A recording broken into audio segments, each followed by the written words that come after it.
지난 부활 주간을 통하여 부활의 복음을 다시 듣게 하신 하나님께 감사드립니다. 오늘은 부활 말씀을 공부하느라 몇 주 쉬었던 로마서 말씀으로 돌아와서 배우고 은혜 받기를 바랍니다.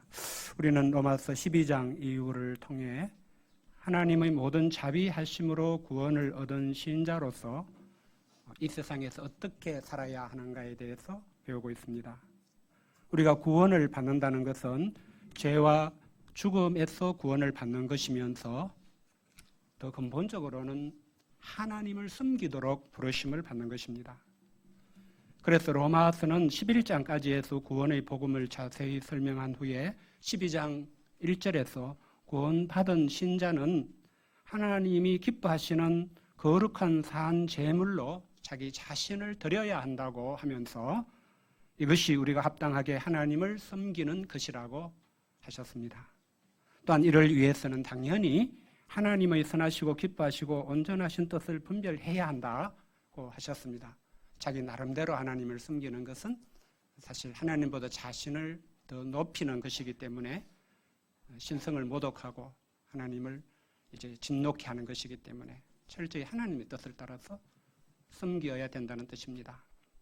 로마서는 그래서 12장부터 15장에서 우리가 구원 이후 이 땅에서 어떻게 사는 것이 하나님의 뜻인가를 말씀하고 있습니다. 오늘 13장 말씀에서 우리는 세 가지에 관해 하나님의 뜻을 배울 수 있습니다. 첫째는 국가가 권세를 가지고 통치하는 사회에서 어떻게 사는 것이 하나님의 뜻인가에 관한 것입니다. 7절 가지고요. 둘째는 이런 사회에서 함께 살아가는 이웃에 대해서는 어떻게 하는 것이 하나님의 뜻인가를 말씀합니다. 8절부터 10절까지죠. 셋째는 신자들이 왜 이렇게 하나님의 뜻을 행하며 살아야 하는지의 근본적인 이유에 관한 말씀이 11절부터 14절입니다. 첫째, 위에 있는 권세들에게 복종하라. 1절부터 7절까지입니다. 우리는 하나님의 구원을 받음으로 하나님의 백성이 되었습니다. 하나님의 백성은 하나님 외에 다른 신을 자기에게 있게 하지 말아야 하는 백성. 출애굽기 10계명으로 보면 제1계명이죠. 너는 나 외에 다른 신을 내게 두지 말라 하신 것처럼 오직 하나님을 섬기는 백성이 되어야 합니다. 그런데 우리는 신약 시대에 하나님의 백성으로서 구약 시대의 이스라엘과는 좀 다른 점이 있다는 것을 이해해야 됩니다. 구약 시대의 이스라엘은 애굽에서 구원을 받은 후에 하나님의 백성들로만 이루어진 이스라엘이라는 나라를 세우고 그 나라에서 살았습니다. 그 나라 자체가 하나님의 나라였습니다. 하나님 백성의 나라였습니다. 하나님께서는 이런 그들에게 율법을 주셨고 율법을 통해 하나님의 뜻을 말씀해 주셨습니다. 그런데 신약 시대에 우리는 하나님을 예배하지 않는 세상 속에서 교회를 이루어 살게 됩니다. 하나님은 이런 우리에게는 우리 주 예수님의 생애와 가르침을 통해서 어떻게 살아야 하는지에 대한 하나님의 뜻을 말씀해 주십니다. 신약 성경의 모든 서신서가 그렇듯이 우리가 지금 살펴보는 로마서 12장 이후의 말씀 역시 이런 예수님의 삶과 가르침을 각 교회의 상황에 맞게 가르쳐주고 설명해주는 내용으로 되어 있습니다. 사도 바울이 로마서를 보낼 당시 로마 교회의 성도들은 로마 제국이 통치하는 사회 속에서 살고 있었습니다. 이는 지금의 우리가 대한민국이라는 국가가 통치하는 사회 속에서 살아가는 것과 본질은 다르지 않습니다. 로마 제국 통치의 사회가 하나님을 섬기는 사회가 아니었듯이 우리가 사는 대한민국의 사회 역시 하나님을 섬기는 사회가 아닙니다. 그러면 로마 교회 성도들이 로마 제국이 통치하는 사회에서 어떻게 살아가는 것이 하나님의 뜻을 따라 살아가는 것이 됩니까? 하나님은 사도 바울을 통해서 1절에서 각 사람은 위에 있는 권세들에게 복종하라고 큰 방향을 주십니다. 위에 있는 권세들이라는 당시 로마 사회의 질서를 이루는 모든 법률과 제도, 이를 시행하기 위해 세워진 기관들, 황제나 총독과 같이 권력을 가진 사람들을 다 말한다고 할 수 있습니다. 지금의 우리에게는 헌법과 모든 법률, 이를 위해 세워진 제도들과 기관들, 이를 근거로 일하는 권한을 가진 모든 사람들이 위에 있는 권세들이 됩니다. 하나님은 성도들이 그들이 살아가는 사회의 질서를 이루고 있는 위에 있는 권세들에게 복종하는 것이 하나님의 뜻이라고 말씀하십니다. 이 복종한다는 단어는 본래 군사 용어입니다. 자신을 권세들의 아래 위치에 있음을 인정하고 그 명령과 질서를 따르는 것이 복종하는 것입니다.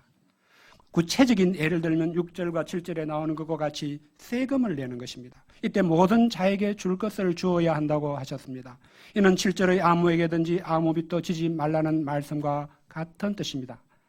신자일지라도 국가와 사회의 일원으로서 모든 의무를 잘 감당해야 된다, 이렇게 이해하면 됩니다. 세금의 경우라면 조세를 받을 자에게 조세를 바치고 관세를 받을 자에게 관세를 바치는 것을 뜻합니다. 오늘날로 하면은 국세도 내고 지방세도 내어야 합니다. 제가 선교관 대출을 매년 연장하러 갈 때마다 이제 은행에서 교회의 국세 납부 증명서, 지방세 납부 증명서, 그게 이제 완납이 안 된 표시가 있으면은 대출 연장을 안 해줍니다. 예를 들면 또 두려워할 자를 두려워하며 존경할 자를 존경해야 합니다. 우리 중에도 있지만 공무를 수행하는 사람들을 일선의 최하급 공무원이라고 해서 무시하면 안 되고 잘 인정하고 존중해야 된다는 뜻입니다. 오늘 본문에서 하나님은 신자들이 어느 시대 어느 사회에 살게 되든지 그 사회의 질서를 기본적으로 잘 따르고 지키는 것이 하나님의 뜻이라고 말씀해 주십니다. 물론 시대에 따라 그 사회의 법과 제도들, 기관들과 권력자들이 불완전하고 악할 수 있습니다. 로마 제국의 통치 역시 마찬가지였습니다. 당시 로마 제국의 황제들과 권력자들은 지극히 부도덕한 자들이었습니다. 그들은 자신들을 신으로 여기거나 신의 대리자들로 여겼습니다. 그들의 감정과 결정에 따라 수많은 사람들이 죽임을 당하기도 하였습니다. 그렇다고 오늘날 민주주의 국가의 사회 질서를 이루는 권세들이라고 해서 완전하거나 최선의 상태라고 할 수는 없습니다. 세상에는 여전히 전쟁이 벌어지고 온갖 불의한 일들, 비극적 일들이 여전히 벌어집니다. 그럼에도 하나님은 예수님의 핏값으로 사신 귀하고 귀한 성도들을 구약의 이스라엘 나라에서의 경우처럼 성도들 만화의 나라를 세워서 그 나라에 살게 하지 않으시고 이런 세상 나라 속에 살게 하셨습니다. 다만 교회를 세우시고 교회가 그런 세상 속에 있게 하셨습니다. 그리고 오늘 말씀을 통하여 그런 사회 속에서 살아갈 때 위에 있는 권세들에게 그 사회의 질서를 이루는 그런 권한을 가진 제도와 조직과 기관들과 사람들에게 복종하라고 말씀하십니다. 왜냐하면 하나님 없이 살아가는 사람들의 사회에서도 질서를 이루기 위해 이런 권세 역시 하나님이 허락하신 것이기 때문입니다. 모든 권세는 하나님께서 정하신 것이기 때문입니다. 하나님은 사람이 하나님께 불순종하고 하나님 없이 사는 사회를 이루었다고 해서 이런 모든 권세들이 없어도 된다, 불필요하다 이렇게 하지 않으시고 이런 권세들을 허용하셨습니다. 여기에는 우리가 다 알지 못하는 하나님의 뜻이 있으시기 때문입니다. 물론 하나님의 분명한 뜻은 우리가 고린도전서 15장에서 배웠듯이 때가 되면 모든 권세를 멸하시고 하나님이 완전히 통치하시는 하나님의 나라가 되게 하시는 것입니다. 그때까지 하나님은 구약의 이스라엘을 통해서 신약의 교회를 통해서 하나님 나라의 백성이 될 사람들을 세상에서 택하시고 준비하시는 일을 하십니다. 하나님 역사 속에서 무엇을 하시느냐고 물으시면 우리는 스가랴서를 통해서 하나님은 그 시대마다에서 하나님의 백성을 찾으시고 택하시고 키우시는 일을 하신다, 이렇게 말할 수 있습니다. 이런 하나님의 구원 역사를 위해 이 세상이 국가의 통치가 없는 무정부 상태가 되지 않게 하시는 것이 하나님의 뜻입니다. 마치 노아 시대와 같이 소돔과 고모라 시대와 사회와 같이 모든 사람들이 다 자기 마음대로 행하고 힘 있는 자들의 강포가 가득 찬 그런 세상이 되어버리면 당장에 멸망시키지 않으면 안 되기 때문에 하나님은 무정부 상태가 되게 하시기보다는 국가라는 그런 통치를 허락하셨습니다.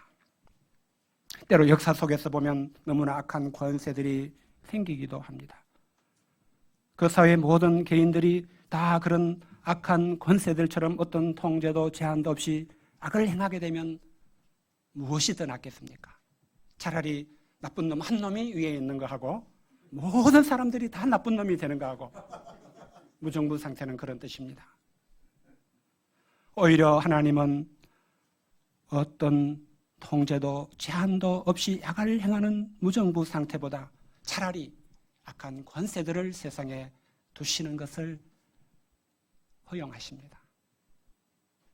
그리고 그런 악한 권세들을 통해서 하나님은 하나님 없이 살고자 하는 사람들의 죄악을 징벌하시고 낮추시고 하나님의 백성으로 돌이키는 일을 하십니다. 예를 들어 구약시대에 하나님의 백성들이 들어가는 남유다 왕국은 바벨론에 의해 멸망당했습니다. 이때 많은 이스라엘 백성들이 바벨론의 포로로 잡혀갔고 바벨론의 왕인 느부갓네살의 통치를 받아야 했습니다. 그때 포로가 되어 바벨론에서 살아야 했던 이스라엘 백성은 신약 시대의 성도들이 세상 속에서 살아갈 때로 치면은 최악의 권세들 아래에서 살아야 했다고 알 수가 있습니다. 하나님 백성이지만 그 시대의 가장 포악한 독재자, 악한 전제 군주의 통치 속에 살도록 하나님은 하나님을 정말 믿는 백성들은 바벨론의 포로로 잡혀가라고 하셨습니다. 하나님은 그런 이스라엘 백성들에게 에레미야 선지자를 통해서 바벨론이라는 하나님이 없는 사회 속에서 어떻게 살아가는 것이 하나님의 뜻인지를 에레미야서 25장에서 29장까지 읽어보면 알 수가 있습니다. 한마디로 그들이 잡혀간 바벨론 사회의 질서를 잘 따르면서 살도록 하셨습니다. 그들이 사는 성읍의 평안을 구하고 그것의 통치자를 위하여 하나님께 기도하라고도 하셨습니다. 이는 그 성읍이 평안함으로 너희도 평안할 것이기 때문이라고 하셨습니다. 하나님의 백성으로서 바벨론 땅에 포로로 잡혀와서 자기의 동족들이 수없이 바벨론의 말발굽과 창칼에 죽임을 당하고 아이들이 바위에 내동댕이 쳐서 죽임을 당한 것을 보고 온 하나님의 백성들이 그 일을 행한 느부갓네살 왕을 위해서 기도하려고 할 때에 기도가 나올 수 있겠습니까? 그런데 하나님 기도하라고 하셨습니다. 바벨론 왕 느부갓네살은 오늘날로 치면은 지금 러우 전쟁의 주역인 푸틴이나 북쪽의 김시일과 못지않은 잔혹한 통치자였습니다. 그는 남유다 왕인 시드기야를 사로잡은 후 그 목전에서 아들을 잡아다가 아버지 앞에서 아들을 다 죽이고 그리고는 아버지의 두 눈을 뽑고 그를 쇠사슬로 묶어서 바벨론 땅으로 끌고 갔던 왕이었습니다. 아무리 전쟁을 해도 상대국의 왕을 그렇게 다루지는 않습니다. 그런데 하나님은 이런 느부갓네살을 두고 에레미야 25장 9절에서 내 종 바벨론의 왕 느부갓네살이라고 하셨습니다. 느부갓네살을 통해서도 모든 권세는 하나님으로부터 나지 않은 것이 없고 하나님이 정하지 않은 것이 없다고 하나님 성경에서 우리에게 말씀해 주십니다. 하나님께서 하나님의 백성에게 이런 일을 겪게 하시고 바벨론에 가서 질서를 따라 살라고 하셨을 때 그때 위에 있는 권세들이 선하고 좋은 권세들이었어가 아니었던 것을 알 수 있습니다. 이는 사실상 입술로는 하나님을 존경하나 마음에서는 하나님을 버린 하나님의 백성 이스라엘을 징벌하시는 일이 필요했기 때문에 느부갓네살을 쓰신 것이었습니다. 그것을 통해서 그들 중에 참으로 하나님을 섬기는 하나님의 백성들을 다시 일으키고자 하셨기 때문에 하나님 느부갓네살을 하나님의 종으로 삼으셨던 것을 볼 수가 있습니다. 그래서 다니엘과 같은 사람들이 나올 수가 있었습니다. 이는 로마 성도들이 살아가는 시대의 위에 있는 권세들, 우리가 살아가는 이 시대의 위에 있는 권세들도 하나님 편에서 보면 다 하나님의 선한 뜻이 있다. 우리가 다 알지 못해서 그렇지. 그것을 말해줍니다. 우리가 기독교 신앙의 기준으로 보면 위에 있는 권세들이 불의하고 악할 수 있습니다. 그러나 우리가 하나님의 나라에 가서 하나님의 뜻을 확인할 수 있게 되는 시점에 그런 권세들조차 허용하시고 사용하신 하나님의 뜻이 있으셨음을 그리고 하나님의 모든 뜻은 선하셨음을 우리는 알게 될 것입니다. 그래서 하나님 오늘 말씀에서 로마 성도들만이 아니라 어느 시대를 살아가는 성도들이든지 위에 있는 권세들에게 복종하라고 하십니다. 물론 더 자세하게 들어가면 강론이 여러 가지 있을 수 있습니다. 기본적으로 그런 권세들이 성도들에게 하나님을 섬기지 못하게 할 때에 우상을 숭배하라고 할 때에 하나님이 명하신 악을 행하라고 요구할 때에 그럴 때 복종하라는 것은 아닙니다. 양심을 따라서 해라는 말은 그런 뜻입니다. 그래서 그런 일에는 복종하지 않는 대신에 그 복종하지 않음에 대해 그 권세들이 내리는 박해나 처벌을 받아들이는 것으로서 위에 있는 권세들에게 복종하는 해야 할 때도 있습니다. 바벨론 시대의 다니엘의 세 친구들이 우상 숭배를 거절하고 풀무불에 던져진 것이, 또 다니엘이 왕의 검령을 어기고 기도한 것으로 인해 사자굴에 던져진 것이 그 예가 될 것입니다. 또한 우리 주 예수 그리스도께서 그 사회의 종교 지도자들의 요구를 거절하시고 빌라도와 타협하지 않으심으로 십자가에 못 박히신 것도 그 예가 될 것입니다. 복종하지 않는다면 예수님은 샥 날아서 하늘로 도망치실 수 있지 않겠습니까? 그렇게 하지 않으셨다는 뜻입니다. 그런 점에서 2절에서 5절까지는 권세를 거스르는 자는 하나님의 명을 거스르는 것이 되고 심판을 스스로 자취하는 것이라고 하셨습니다. 그렇다고 다스리는 자를 두려워할 필요는 없다고 하십니다. 왜냐하면 그들은 선한 일에 대하여 두려움이 되지 않고 악한 일에 대하여 두려움이 되기에 신자는 어떤 사회에서든지 선을 행하면 되기 때문입니다. 다시 말해 하나님께서 세상의 권세들을 허용하시고 쓰실 때는 그들을 하나님의 사역자로서의 역할을 하게 하시려는 뜻이 있음을 이해해야 한다는 것입니다. 그래서 그들은 성도들이 선을 행할 때는 하나님의 뜻을 따라 선을 베풀고 악을 행할 때는 하나님의 진노하심을 따라 벌하는 역할을 하게 하십니다. 그러므로 이런 하나님을 바라볼 때 성도들은 어떤 세상에 살는지 위에 있는 권세들에게 복종하지 않을 수 없습니다. 그러나 진노 때문이 아니라 양심을 따라 앞에서 말한 대로 다니엘이나 그의 친구들이나 우리 주 예수님과 같이 복종해야 함을 배울 수 있습니다. 어쨌든 세상의 위에 있는 권세들은 기본적으로 교회의 지도자들과 같이 하나님을 직접 믿고 섬기는 그런 종들은 아닙니다. 그들은 대개가 하나님을 믿지도 않고 섬기지도 않는 사람들입니다. 설령 믿는 신자들이 세상에서 그런 위에 있는 권세들의 위치에 가고 역할을 할지라도 개인 신앙은 하나님을 섬길지라도 공적인 일에서는 세상의 법과 제도를 따라 일할 수밖에 없게 됩니다. 비록 세상의 위에 있는 권세들이 하나님의 의와 영광에 미치지 못하는 불의하고 부족하고 악할지라도 그럼에도 하나님은 그들을 쓰셔서 하나님의 뜻을 이루실 수 있으신 분이십니다. 신자들을 위해 모든 것이 합력하여 선을 이루도록 하실 수 있으십니다. 예를 들어 우리가 성탄 때마다 은혜 받는 예수님의 성탄과 관련해서 로마 황제 가이사의 호정 명령이 예수님께서 하나님의 뜻대로 베들레헴에서 태어나게 하는 일에 쓰임 받은 것이 그 예가 될 것입니다. 그러므로 우리도 하나님을 믿고 섬기기 때문에 세상에 살아갈 때에 위에 있는 권세들에게 복종하며 살아갈 수 있어야 하겠습니다. 그렇게 살아가되 선을 행함으로 선한 영향력을 가진 사회의 선한 구성원, 소위 선한 시민이 될 수 있어야 하겠습니다. 세상의 불의한 권세들을 두려워하지 않고 성도로서의 양심을 따라 복종하는 사람이 되고 때로는 불복종하는 대신에 그에 따른 제재와 처벌을 받을 수 있는 그런 복종하는 성도들이 되기를 기도합니다. 둘째, 사랑의 빛 외에는 아무 빛도 지지 말라. 8절부터 10절입니다. 8절부터 10절에는 이런 사회에서 함께 살아가는 이웃에 대하여 어떻게 하는 것이 하나님의 뜻인지를 말씀해 주시는 내용입니다. 8절은 피차 사랑의 빛 외에는 아무에게든지 아무 빛도 지지 말라. 남을 사랑하는 자는 율법을 다 이루었느니라고 말씀합니다. 이는 7절에서 모든 자에게 줄 것을 주어야 한다고 했을 때에 이웃과의 관계에서 그것이 어떤 뜻인지 다시 설명을 하는 말씀입니다. 예를 들어서 성도가 세금을 내지 않고 탈세를 하게 되면 어떻게 됩니까? 세금을 잘 내는 그 시대의 안녕과 질서를 위해 헌신하는 이웃들에게 빚을 지게 되는 것입니다. 그들이 세금을 잘 내서 공공기관이 유지되고 도로가 생기고 모든 시스템이 돌아가는 그 속에서 살아가면서 자기는 세금을 안 내면 그들에게, 세상 사람들에게 빚을 지게 되는 것입니다. 병력의 업무도 마찬가지겠죠. 병력의 업무를 회피하면 자기의 생명과 같은 시간으로 병력의 업무를 감당하는 이웃들에게 빚을 지는 것입니다.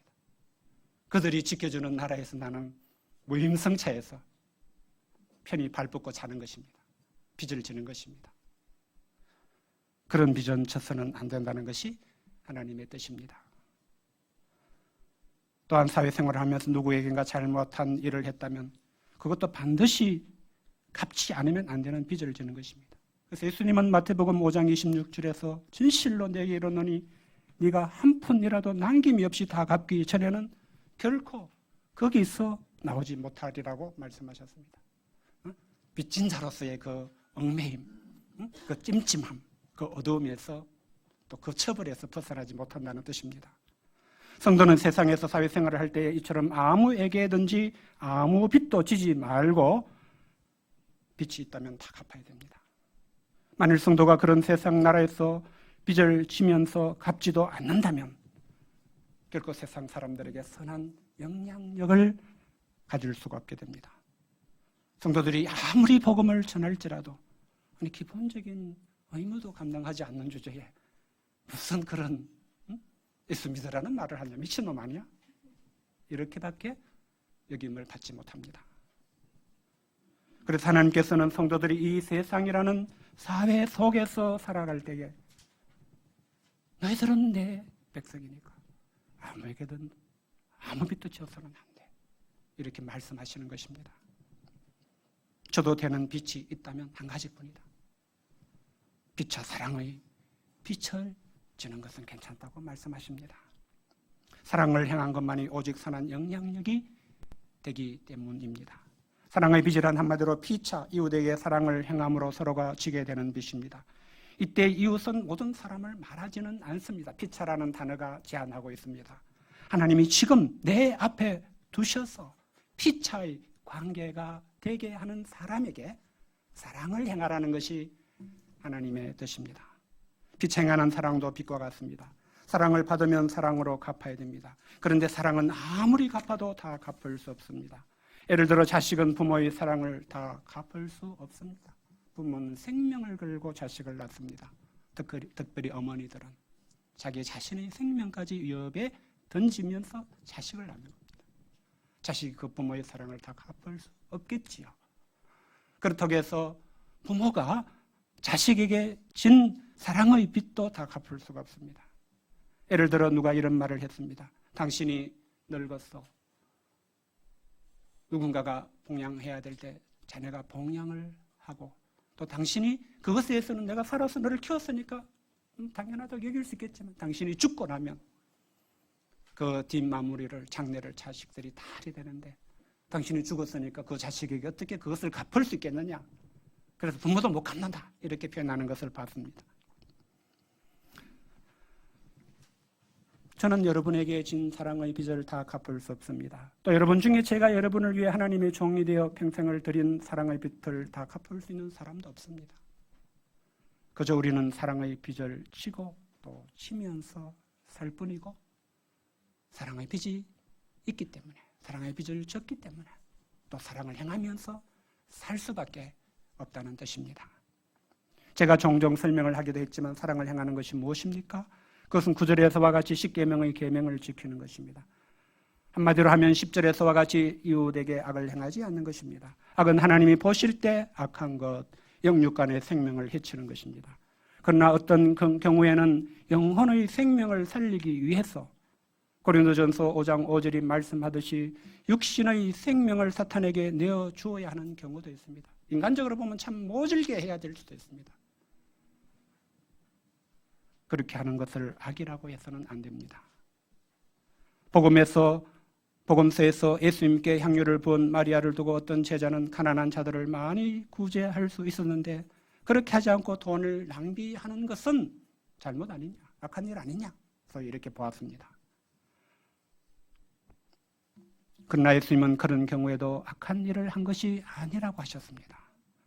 그 일은 우리 죄를 위하여 죽으시고 장사되실 예수님의 영광을 위한 일이기 때문이었습니다. 그래서 그 일은 많은 참된 하나님의 백성들에게 참 신앙이 무엇인지를 가르쳐주고 그들의 영혼을 유익하게 하는 일이었기 때문에, 그 일을 위해서 쓴 돈이었기 때문에 낭비가 아니고 악한 일이 아니라고 하셨습니다.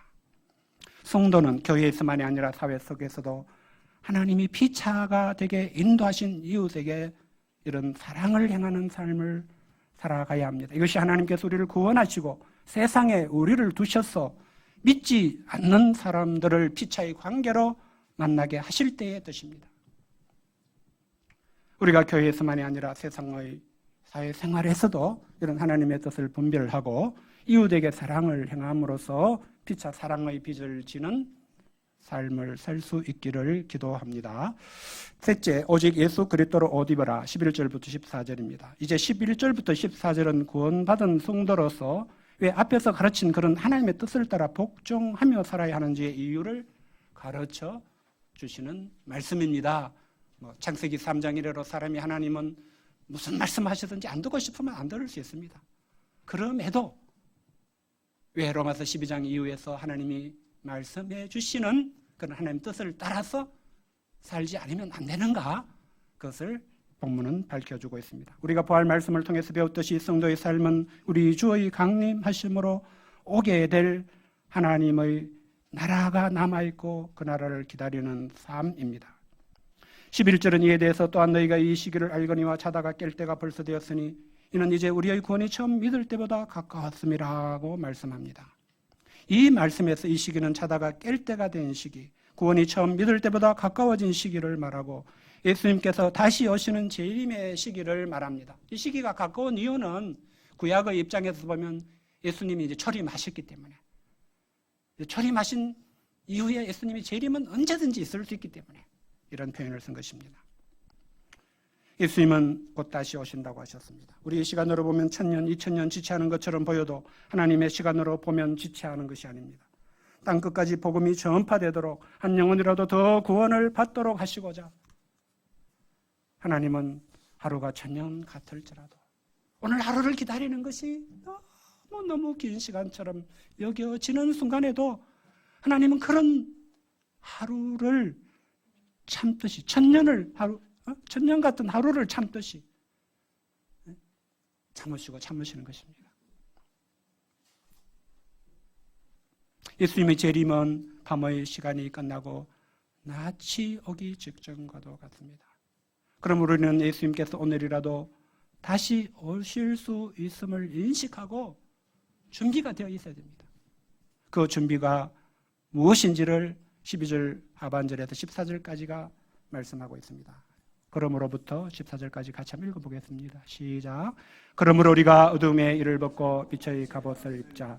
낮에와 같이 단정히 행하고 방탕하거나 술 취하지 말며 엄난하거나 어색하지 말며 다투거나 시기하지 말고 오직 주 예수 그리스도로 옷 입고 정욕을 위하여 육신의 일을 도모하지 말라.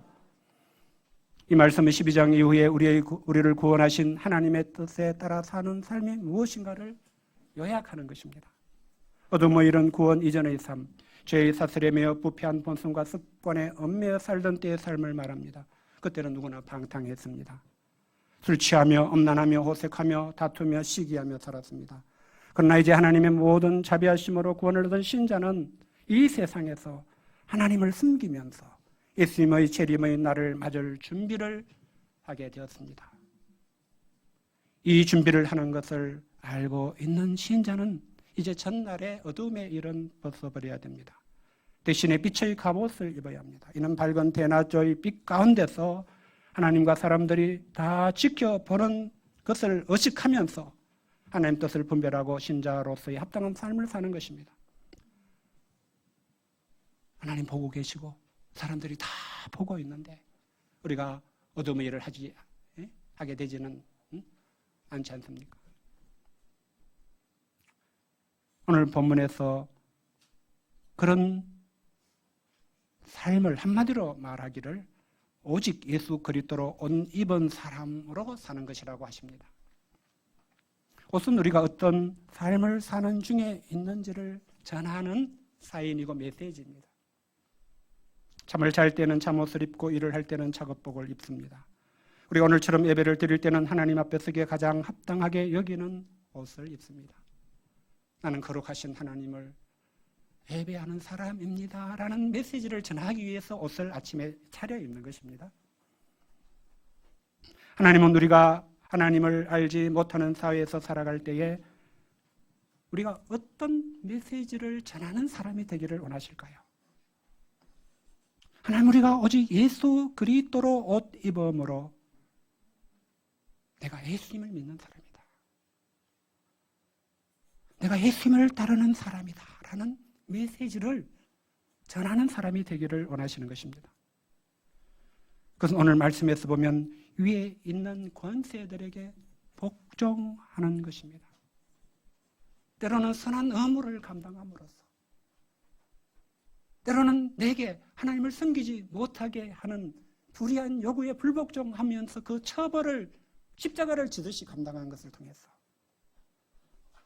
하나님, 우리가 저 사람 예수 믿는 사람이라서 저러는구나, 그 메시지를 전하기를 원하신다는 뜻입니다.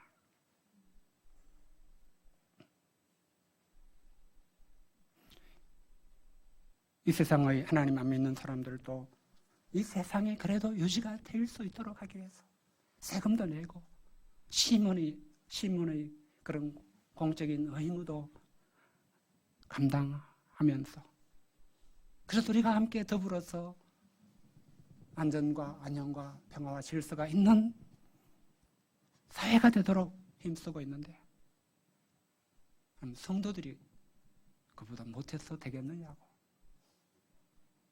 성도들이 더 잘해야 된다고 하시는 것입니다. 그렇지 않을 때 그들은 영향력을 가질 수가 없고 더 좋은 하나님의 나라로 그들을 인도할 수가 없기 때문입니다. 그래서 하나님은 오늘 말씀을 통해 우리에게도 아무에게든지 아무 빚도 져서는 안 된다고 하십니다. 공짜가 좋기는 하지만 공짜로 살고자 하지 말라고 말씀하시는 것입니다. 하나님이 피차로 만나게 하시는 사람에게 오직 사랑을 행함으로 사랑의 빚을 지라고 하십니다. 그 사람 만나고 났더니 기분이 나빠. 뭔가를 나에게서 빼먹으려고 하고 또 이용하려고 하고 어떤 노도 속에 나를 집어넣으려고 하고, 얼마나 기분이 나쁩니까? 다시는 안 보고 싶죠. 하나님은 이웃에게 악을 행하지 않아야 된다고 하십니다. 그리고 그것을 한마디로 예수 그리스도로 옷 입는 것이라고 말씀하십니다. 신자를 피차로 만난 사람들이 자기가 만난 그 신자가 행하는 모든 이유를 예수님을 믿기 때문이구나, 예수님을 믿는 것이 내가 안 믿는 것보다 더 나은 것이 맞구나,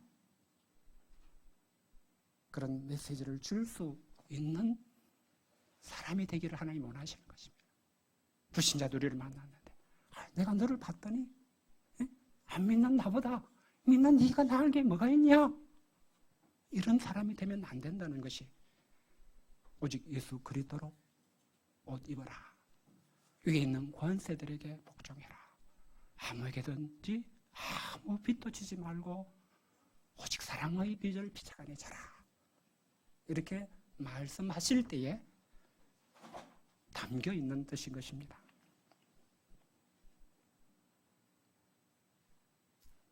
우리가 로마서 13장에서 배우게 되는 것이 바로 이런 하나님의 뜻입니다. 신자를 위해 하나님 나라로 바로 데려가시거나 세상에 하나님 나라의 특별 자치구를 두고 그 속에서 보호되게 살게 하지 않으시고 안 믿는 사람들 속에 교회로서 두게 하셨는가, 하나님 뜻을 우리가 오늘 배웠습니다. 오늘 말씀을 통해서 우리가 이 세상의 사회 속에서 살게 하신 하나님의 뜻을 정말 이해할 수 있게 되면 좋겠습니다. 그래서 안 믿는 사람들 속에서 살아갈 때에 예수 믿는 것이 그들보다 어떤 점에서 은혜롭고 탁월하고 나도 언젠가 예수 믿어야 되는 것이구나라고 알게 할 수 있는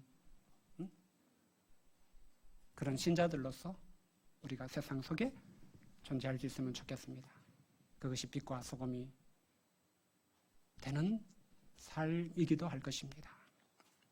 하나님께서 우리 모두에게 오늘 배우게 하신 하나님의 뜻을 통해서 이 뜻을 따라 하나님을 섬기는 참된 성도로서 살 수 있게 도우시기를 간절히 기도합니다. 여러분의 말씀 읽고 기도하고 마치겠습니다. 14절입니다. 시작. 오직 주 예수 그리스도로 옷 입고 육신을 위하여 육신의 일을 도모하지 말라. 하나님 아버지, 다시 로마서 말씀을 배우게 해주셔서 감사합니다. 우리를 모든 자비하심으로 구원받게 하시고 예수님을 따라 이 세상 속에 살게 하신 하나님의 뜻이 무엇인지 배우게 해주셔서 감사를 드립니다. 우리가 어떤 옷을 입고 세상에서 안 믿는 사람들과 피차 관계 속에서 살아가고 있는지 돌아보게 됩니다. 나는 예수 그리스도로 옷 입은 사람으로 살고 있는가? 나는 정욕을 위하여 육신의 일을 도모하는 자로서 그들 속에 옷 입고 있는가? 하나님의 말씀을 통해서 우리 자신을 돌아보게 됩니다. 우리가 하나님을 예배하고 하나님의 말씀을 공부하고 우리 주 예수님을 바라보고 배우는 가운데 늘 새롭게 예수 그리스도로 옷을 갈아입을 수 있도록 은혜 주시옵시기를 기도합니다. 어제 입었던 육신을 위하여 도모하는 옷들을 벗어버리고 오늘은 새롭게 예수 그리스도로 옷 입은 우리 한 사람 한 사람 다 되게 하여 주시옵시기를 간절히 기도합니다. 예수님의 이름으로 기도하였습니다. 아멘.